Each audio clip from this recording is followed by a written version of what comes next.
அத்தை, என்னை மன்னிச்சிருங்க. நான் ஒன்றும் கட்டாயப்படுத்தி ஒன்றும் கீதா கழுத்தில் தாலியை கட்டலை. ஆனால் மாமா தான் கட்ட சொன்னார். உங்ககிட்ட சொல்லாதது தப்பு தான். நான் கீதாவை நல்லபடியாக பார்த்துப்பேன் அத்தை. நீங்கள் ஏன் என்னை இப்படி நினைக்கிறீங்கன்னு எனக்கு ஒன்றும் புரியல. முரளி, அப்பா, எனக்கு தெரியும் முரளி, நீ எதை நினச்சி மனசு உடஞ்சி போயிருக்கன்னு. உங்க அத்தை இந்த அளவுக்கு உன் மேல வெறுப்பா இருப்பாங்கன்னு எனக்கும் தெரியாது. அதுக்காக நீ உங்க அத்தையை வெறுத்துறாத. அவங்க ரொம்ப நல்லவங்கடா. கண்டிப்பா உன் நல்ல மனசை புரிஞ்சுப்பாங்க. எனக்கு தெரிஞ்சு உங்க அத்தைக்கு உங்க அம்மாவை பிடிக்காது. எங்க இங்க வந்தா அவ ரொம்ப கஷ்டப்படுத்துவாளோ தான் பொண்ணு அப்படின்னு நினைச்சுக்கிட்டு தான் பேசியிருப்பாங்க. ஆமாப்பா, அத்தையோட மனசு எனக்கு புரியுது. புரியாமலாம் இல்ல. நீ எதுக்கும் கவலைப்படாதடா. ஆனா எனக்கு ஒரு விஷயம் புரியவே இல்லை. இந்த விஷயம்லாம் எப்படி நடந்துச்சு? எல்லாரும் அங்கதான் இருந்திருக்காங்க. அங்க இருக்கும்போது உங்க 2 பேத்துக்கு மட்டும் எப்படி உன் மாமா கல்யாணம் பண்ணி வச்சிருப்பாரு? அப்பா, அது இதுதான்ப்பா நடந்துச்சு. கீதாவும் என்னை மனசார ஏத்துக்கல. நான் தாலியை கட்டும்போது அவ எவ்வளவு அழுதா தெரியுமா? மனசுல அர்ஜுனன் நினைச்சுக்கிட்டு இருந்திருப்பாளோ என்னமோ. அந்த அர்ஜுனே நீ தானடா தம்பி. இருந்தாலும் உருவத்துல நான் இல்லைல்லப்பா, வாய்ஸ்ல மட்டும்தான் நான் இருக்கேன். நீ ஒன்றும் கவலைப்படாத. கீதாவும் ஒரு நாள் உன்னை பத்தி புரிஞ்சுப்பா. எது எப்படியோ உனக்கும் கீதாவுக்கும் இந்த நிலைமையில கல்யாணம் ஆயிடுச்சு. நான் கூட எப்படி கல்யாணம் ஆக போதும்னு நினைச்சிட்டு இருந்தேன். இதுக்கப்புறம் தான் நீ கீதாவை நல்லபடியா பாத்துக்கணும்டா. அது என்னோட கடமைப்பா. அவ என் கூட இருந்தா மட்டும் தானேப்பா என்னை பத்தி புரிஞ்சுக்க முடியும். நீ சொல்றதும் சரிதான். ஒன்னும் கவலைப்படாதரா. மச்சான் டிஸ்சார்ஜ் ஆயிட்டாருன்னு கேள்விப்பட்டேன். கண்டிப்பா ஏதாவது நல்ல முடிவா தான் எடுப்பாரு. அது வரைக்கும் நீ கொஞ்சம் பொறுமையாரு. சரிப்பா. வேலைக்கு போகல இன்னைக்கு? இல்லப்பா, பெரியவர் வீட்டு சைட்ல ஏதோ ஒரு கல்யாணமா, அதனால கடையை பூட்டிட்டாரு. என்னை இன்னைக்கு வேலைக்கு வர வேணான்னு சொன்னாரு. நாளைக்கு வர சொன்னாரு. அதனாலதான்ப்பா நான் இங்கே இருக்கேன். உனக்கும் லீவுனா பேசாம ஒரு 8 கீதா வீட்டுக்கு போய் மச்சான் எப்படி இருக்கான்னு போய் பார்த்துட்டு வந்துருவோமா? இல்ல வேணாம்ப்பா, அங்க என்ன நடக்குது ஏது நடக்குதுன்னு ஒன்றும் புரியல. என்னைய பார்த்தா கீதாவுக்கு இன்னும் கோவம் அதிகமாகும். அத்தைக்கும் தான். நம்ம அமைதியா இருப்போம். மாமா முடிவெடுத்து என்ன பண்ணாலும் சரி. ஏன்னா மாமா தானே கல்யாணம் பண்ணி வச்சிருக்காரு. நீ சொல்றதும் சரிதான்டா. எனக்கு உன்னைய நினைக்கும் போதுதான் ரொம்ப கவலையா இருக்கு. நீ எதுக்கும் கவலைப்படாத. எதுவே நல்லதாவே நடக்கும். சரிப்பா. கீழே உங்க அம்மா கூப்பிடுறான்னு நினைக்கிறேன். நான் போயிட்டு என்ன ஏதுன்னு கேக்குறேன். சரிப்பா.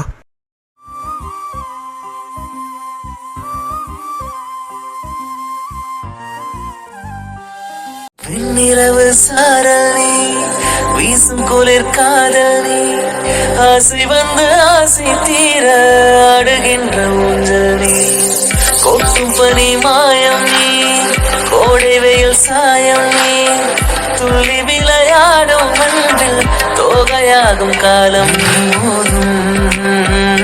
ஆசலியே செல்லமான நிரலியே நெஞ்சமே எங்கும் தேடல் நீ எங்கே இருள் என்றாலும் அங்கே ஒளி நீதானே கண்ணாயனை நீயே காக்க கண்ணீரையும் காணேனே கண்ணில் நீ வந்து கதை பேச கனவில் முன்னால சிரிச்சாரு உலகம் எல்லாமே தடுத்தாலும் உனக்கு துணையாக இருப்பேன்.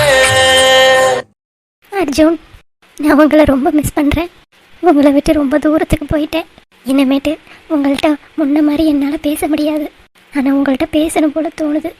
நீங்கள் என்னை எப்படி நினச்சாலும் சரி, ஒரு வாட்டியாவது நான் உங்கள் குரலை கேட்கணுன்னு ஆசைப்பட்றேன்.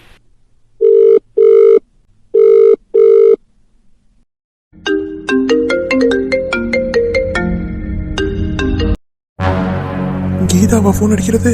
எதுக்கு எனக்கு அடிக்கிறா? சரி, என்ன ஏதுங்கிறத பேசி பார்ப்போம். ஹலோ. என்னால் பேச முடியல அர்ஜுன். உங்கள் குரலை கேட்கணுன்னு ரொம்ப ஆசைப்பட்டேன். உங்கள் குரல் கேட்டதுக்கப்புறம் உங்கள் மடியில் படுத்து அழுகணும் போல தோணுது. ஹலோ கீதா, இருக்கீங்களா?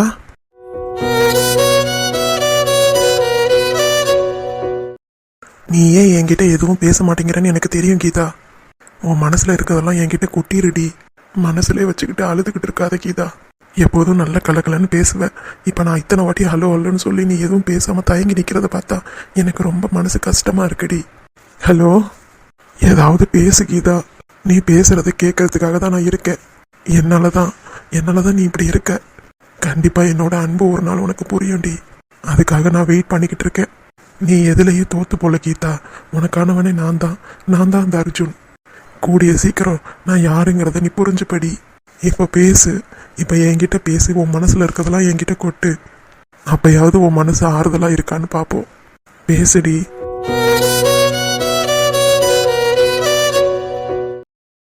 ஹலோ கீதா, இருக்கீங்களா? என்ன கால் பண்ணிட்டு ஒன்றும் பேச மாட்டீங்க? நான் உங்ககிட்ட பேசிடுவேன் அர்ஜுன்.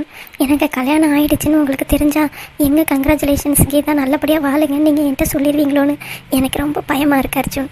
உங்கள் வாயிலிருந்து எனக்கு அந்த வார்த்தையை கேட்க விரும்பலை. நான் உங்கள் கூட சேர்ந்து வாழணும்னு தான் ஆசைப்பட்டேன். கடவுள் எனக்கு மாற்றி எழுதி வச்சுட்டாரு. நான் கேட்டது ஆசைப்பட்டது எதுவுமே எனக்கு கிடைச்சதே இல்லை. உங்கள் வாய்ஸை மட்டும் நான் கேட்டுக்கிட்டே இருக்க போகிறேன் அர்ஜுன். இன்னமே நீங்கள் என் கூட பேசிக்கிட்டே இருங்க, அதுவே எனக்கு போதும். ஹலோ கீதா, என்னாச்சு கீதா? இருக்கீங்களா இல்லையா? சாரி அர்ஜுன், இந்த அளவுக்கு உங்களை டார்ச்சர் பண்ணுறேன். என்னால் வேற எதுவும் பேச முடியல. என்னைய மன்னிச்சிருங்க. இனிமேட்டு நான் உங்களுக்கு கால் பண்ண மாட்டேன்.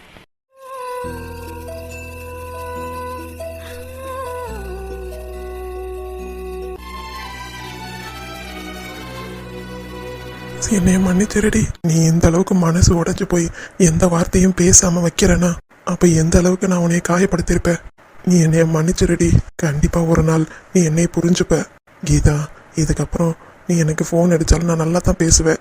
உன்னோட ஃபோனுக்காக நான் இனிமே வெயிட் பண்ணிக்கிட்டு இருக்க போறேன். என் பேரை பேசாம அர்ஜுன் நான் மாத்திக்க போறேன்டி. நீ என்கிட்ட ஃபோன் அடிச்சாலே கலக்கலன்னு பேசிக்கிட்டே இருப்ப. இந்த மாதிரி பேசாம வைக்கிறத பாக்குறதுக்கு எனக்கு ரொம்ப கஷ்டமா இருக்குடி. கண்டிப்பா உன் மனசு ஒரு நாள் மாறும். அதுக்காக நான் வெயிட் பண்ணிக்கிட்டே இருப்பேன் கீதா. இதயம் ஒரு கண்ணாடி, உனது பிம்பம் விழுந்ததடி. இதுதானும் சொந்தம், இதயம் சொன்னதடி. கண்ணாடி பிம்பம் கட்ட கை ஒன்றுமில்லையாடி. கண்ணாடி போன்ற பிம்பம் ஆடுதடி. நீ ஒன்று சொல்லடி பெண்ணே, இல்லை நின்று கொள்ளடி கண்ணே.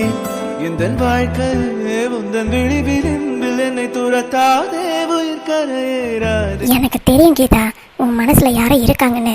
இன்னமேட்டு அதுக்கான வேலையே இல்லை. நீ சீக்கிரமா என் பொண்ணு வீட்டுக்கு போய் ஒழுங்கா வாழ்ற வழியை பாரு. அதுவும் கூடிய சீக்கிரமாவே நடக்கும். அதுக்கப்புறம் எதுக்கு இந்த பொம்மையெல்லாம் தூக்கி தான் போடணும்.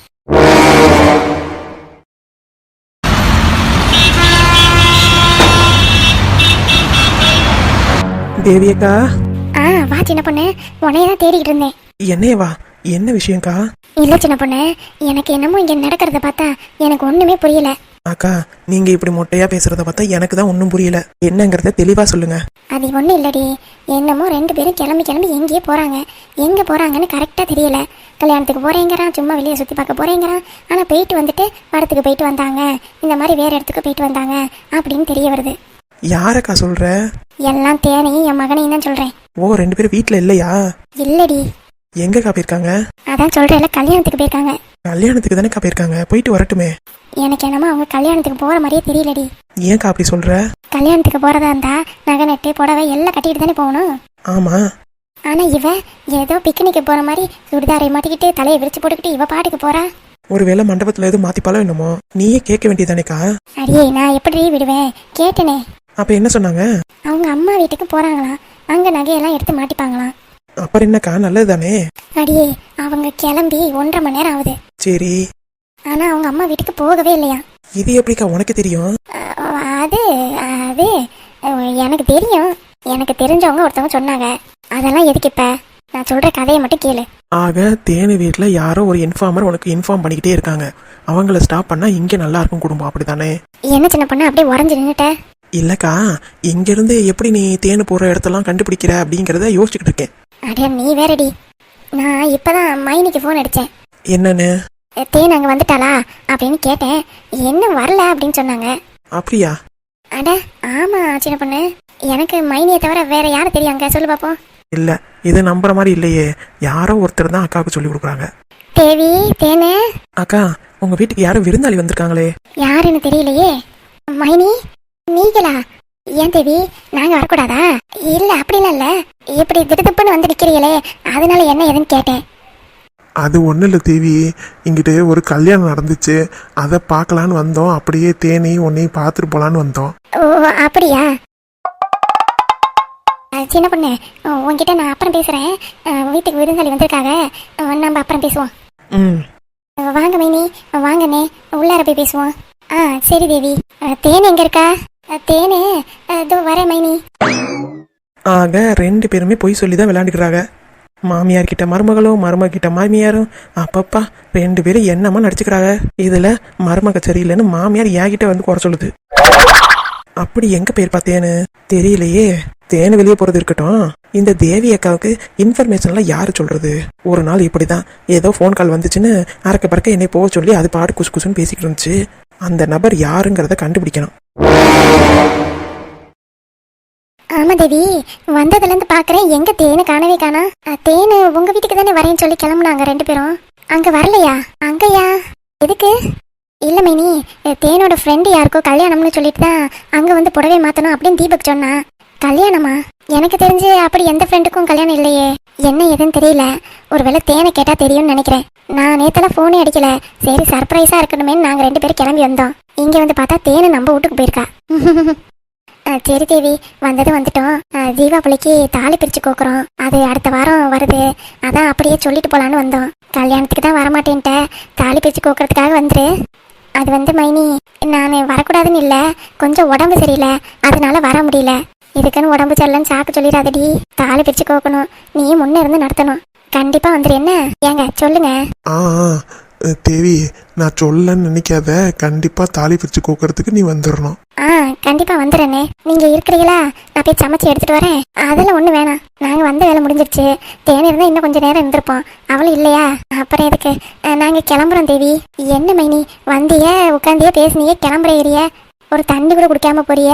இப்பதானே கல்யாண வீட்டுல சாப்பிட்டு வந்தோம், அதனாலதான் எதுவும் பசி எடுக்கல. இருந்தாலும் தண்ணியாவது குடிச்சிட்டு போகலாம்ல. சரி கொண்டா. இருங்க, இருந்தா கொண்டாரேன். ஏங்க என்னாச்சு ரத்னம்? அப்படி தேனி எங்க தான் போயிருப்பா? எனக்கும் ஒன்றும் தெரியல.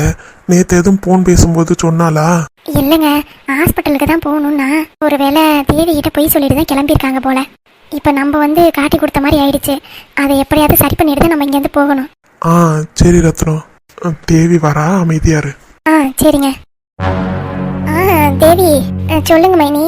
எனக்கு இப்போதான் ஞாபகம் வருது, நேற்று ஃபோன் பண்ணா அவளோட காலேஜ் மெட்டு இல்லையா, ஸ்கூல் மெட்டு ஏதோ ஒரு பொண்ணு மேரேஜ்னு சொல்லி இன்விடேஷன் அனுப்பினாலாம். அதுக்கு தான் போயிருப்பான்னு நினைக்கிறேன். நான் மறந்தாப்புல இங்கே வந்துட்டேன். நீ எதுவும் தப்பாக நினைக்கலல்ல? இல்லை மைனி, நான் எதுவும் தப்பாக நினைக்கல. அப்போ சரிம்மா, நாங்கள் கிளம்புறோம். சரிங்க மைனி. வரேன் தேவி. சரிண்ணா. ஆக செம்பா கொடுத்த இன்ஃபர்மேஷன் படி தேனு அங்கே போகலை. வேற எங்கே போயிருப்பா? மைனியும் அண்ணனும் வந்தாங்க. வந்துவிட்டு ஃபஸ்ட்டு இல்லைன்னு சொன்னாங்க, அதுக்கப்புறமா எதையோ ஒன்று பேசி சமாளிக்கிறாங்க. ஆக என்ன நடக்குது இந்த வீட்டில்? 2 பேரும் அப்படி எங்கே தான் போனாங்கன்னு எனக்கு ஒன்றும் புரியலையே. வரட்டும், எங்கே போயிருக்காங்கன்னு நானே விசாரிக்கிறேன். அப்படி என்கிட்ட போய் சொல்லிட்டு இதுங்க 2 எங்கே ஊர் சுற்ற போதுங்க? ஊர் சுற்ற போகிறேன்னு சொன்னால் நான் சொல்ல போகிறேன். சரி, பொய் மேலே பொய். இதில் என் பையன் வேற கூட்டு. எப்படிலேருந்து தான் இந்த மாதிரிலாம் மாறணும்னு தெரியல எனக்கும்.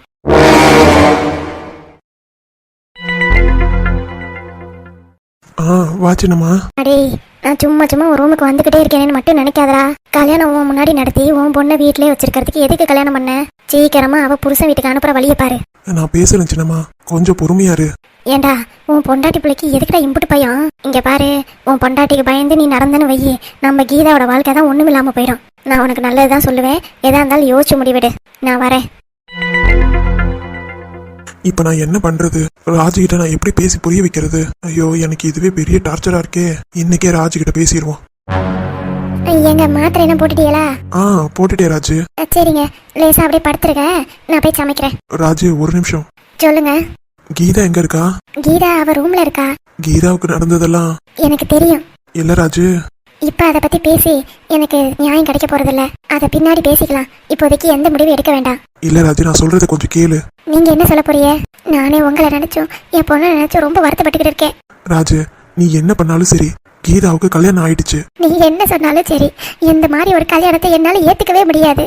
நீங்க கீதா முரளி 3 பேரும் முன்னாடியே தாலி கட்டிக்கிறதுல ஒரு கல்யாணமா? இதை நாங்க கல்யாணம்னு ஏத்துக்கணும். ராஜு, என்னை மன்னிச்சிடு. இன்னுமே மன்னிப்பு கேட்டு என்ன ஆக போகுது? என் பொண்ணோட வாழ்க்கையை எப்படி முடிச்சு விட்டியலே. ராஜு, அனாவசியமா வார்த்தையை கொட்டிடாத. நான் எந்த வார்த்தையும் கொட்டல. ஆனா நீங்க பண்ணி வச்சிருக்கீங்களே ஒரு கல்யாணம், என் பொண்ணு வாழ்க்கையவே இப்படி மாத்தி போத்துட்டீங்களே. பாவம் அவ உங்க மேல உள்ள பாசத்தினால கழுத்தை நீட்டிவிட்டா. என்கிட்ட வந்து சொன்னா அப்பா அம்மா என்ன இப்படி பண்ணாரு அப்படி சொல்லிவிட்டு என்ன அழுதா தெரியுமா பாவம். நீ சொல்றது எனக்கு புரியுது ராஜு. நான் அப்படி இருந்த சூழ்நிலை அப்படி. என் பொண்ணு கல்யாணத்தை நான் எங்க பார்க்காம போயிடுவேணும்னு ஒரு நினைப்பு வந்துருச்சு. அதனாலதான் நான் அப்படி பண்ணேன். ஆனா கரெக்டான பையனை தான் என் பொண்ணுக்கு புடிச்சு கொடுத்துருக்கேன். முரளி மாதிரி ஒரு ஆளு தான் கீதாவை நல்லா வச்சு பாத்துக்க முடியும். நீங்க எப்படி அப்படி யோசிக்கலாம்? முரளி எங்க, என் பொண்ணு எங்க? என் பொண்ணு படிப்புக்கும் குணத்துக்கும் முரளிக்கு ஈடாகுமா? அவனும் அவங்க அம்மா மாதிரி என் பொண்ணை கொடுமைப்படுத்தினானா? நான் என்ன பண்றது? நான் பெத்து வச்சிருக்கிறதே ஒரே ஒரு பொண்ணு தானே, அவளையும் இந்த மாதிரி கொண்டு போய் தள்ளி விட்டுட்டியாலே. இதெல்லாம் கடவுளுக்கே அடுக்காதுங்க. என்னை மன்னிச்சிரு ராஜு. என் தங்கச்சியை பத்தி நான் நினைக்கல. முரளியோட நல்ல குணத்தை பார்த்து தான் நான் அவளுக்கு கல்யாணம் பண்ணி வச்சேன். அப்படி என்னத்த நல்ல குணத்தை அவங்கிட்ட கண்டுட்டியே? ஊர்ல எத்தனையோ மாப்பிள்ளைங்க, நல்ல மாப்பிள்ளைய, படிச்ச மாப்பிள்ளைய, வேலைக்கு இருந்த மாப்பிள்ளையெல்லாம் வந்தாங்க. அதெல்லாம் விட்டுட்டு போய் என் பொண்ணை போய் பாலகடத்துல பிடிச்சி தள்ளி விட்டுட்டியாலே. என்னை எதுவும் பேசாத ராஜு. நான் அப்ப இருந்த சூழ்நிலை அந்த மாதிரி. என்னதான் சூழ்நிலையா இருந்தாலும் என்கிட்ட ஒரு வார்த்தை கேட்க வேண்டாமா? எத்தனையோ விஷயத்துல என்னை கேட்காம நீங்க முடிவெடுத்திருக்கீங்க. அதெல்லாம் நான் ஒன்னும் பெருசா நினைச்சுக்கல. என் பொண்ணுக்கு பேர் வைக்கப்ப கூட நீங்க தான் முடிவெடுத்தீங்க. என்ன படிக்கணும், என்ன செய்யணும், வேலைக்கு போகணும், எல்லாத்துலயும் நீங்களே முடிவெடுத்தீங்க. சரி கல்யாணத்துலயாவது நம்மள கேட்பாவ அப்படின்னு சொல்லி நானும் அமைதியா இருந்தேன். கடைசியில கல்யாணத்துல என்னைய முடிவெடுக்க விடுவாப்ப நீங்களே ஒரு முடிவு எடுத்துட்டு இப்ப வந்துட்டு என்கிட்ட சொல்றீங்களே, அப்படி எதுக்கு என்னை வச்சிருக்கீங்க? அம்மானு நான் எதுக்கு இருக்கணும் சொல்லுங்க பாப்போம். என் பொண்ணு கல்யாணத்தை கூட என்னால பார்க்க முடியலையே, அப்ப நான் அம்மானு சொல்லி என்ன பிரயோஜனம்? வார்த்தையால என்னை கொல்லாத ராஜு. நீ பேசுற ஒவ்வொரு வார்த்தையும் எனக்கு மின்னல் மாதிரி வந்து தாக்குது. நான் பண்ணது தப்பு தான். ஆனா கண்டிப்பா முரளியோட மனசை நீ புரிஞ்சுப்ப. இதுக்கப்புறம் முரளி மனசை புரிஞ்சா என்ன, புரியலன்னா என்ன? இதுக்கப்புறம் கஷ்டப்பட போறது ஏன் பொண்ணு தானே. நீ சொல்ல வர்றது எனக்கு புரியுது ராஜு. காலம் கடந்து போயிடுச்சு. இன்னமே எதுவும் பேசி ஒன்றும் ஆக போறதில்ல. நீ என்னதான் பண்ணாலும் முரளியோட பொண்டாட்டி கீதான் ஆயிடுச்சு. இன்னும் நம்ம பொண்ணை வாழாம இங்கே வச்சிருக்கிறதுனால உனக்கு என்ன கிடைக்க போகுது? இது என்னோட பொண்ணோட வாழ்க்கை, அவளோட வாழ்க்கை. இந்த மாதிரி கஷ்டத்துல போய் உடைய போதுங்க போது நானா எப்படிங்க போய் பால் கடத்துல பிடிச்சி தள்ளுறது? அது என்னால முடியாது. என்னைய மாதிரி தான் உங்க பொண்ணும் அந்த ரூம்ல உட்காந்து அழுதுகிட்டே கிடக்குறா. உங்களுக்கு ஒண்ணு தெரியுமா?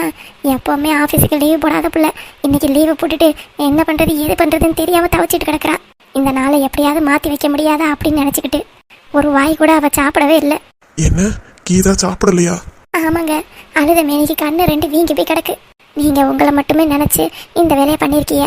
அவன் மனசுல என்ன இருக்கு ஏது இருக்குன்னு கொஞ்சமாவது நீங்க நினைச்சு பாத்தீங்களா? அப்படி நினைச்சு பார்த்திருந்தீங்கன்னா என் பொண்ணுக்கு இப்படி ஒரு துரோகத்தை நீங்க பண்ணிருக்கவே மாட்டீங்க.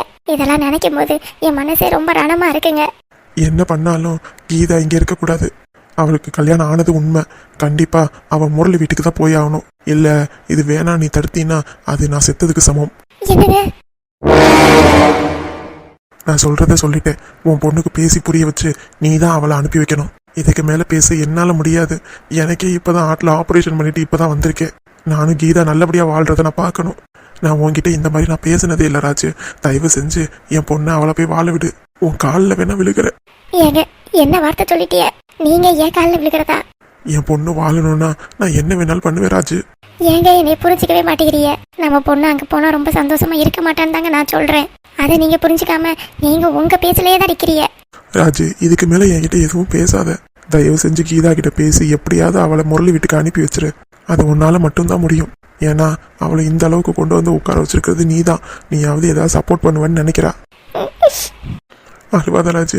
நம்ம பொண்ணுக்கு நான் நல்லதுதான் செஞ்சிருக்கேன். கண்டிப்பா நீயும் கீதாவும் அதை ஒரு நாள் புரிஞ்சுப்பீங்கன்ற நம்பிக்கை எனக்கு இருக்கு. ராஜு, நான் இந்த அளவுக்கு பேசுவேன்னு உனக்கு தெரியாதுல்ல.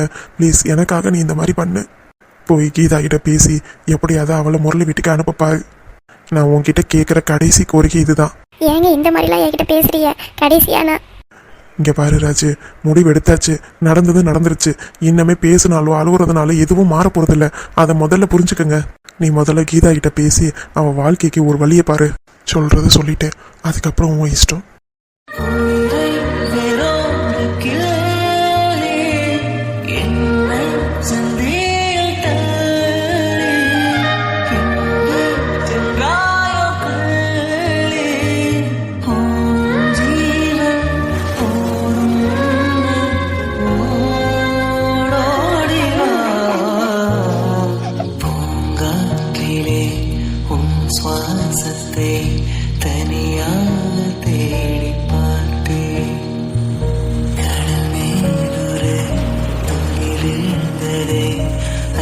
தேடி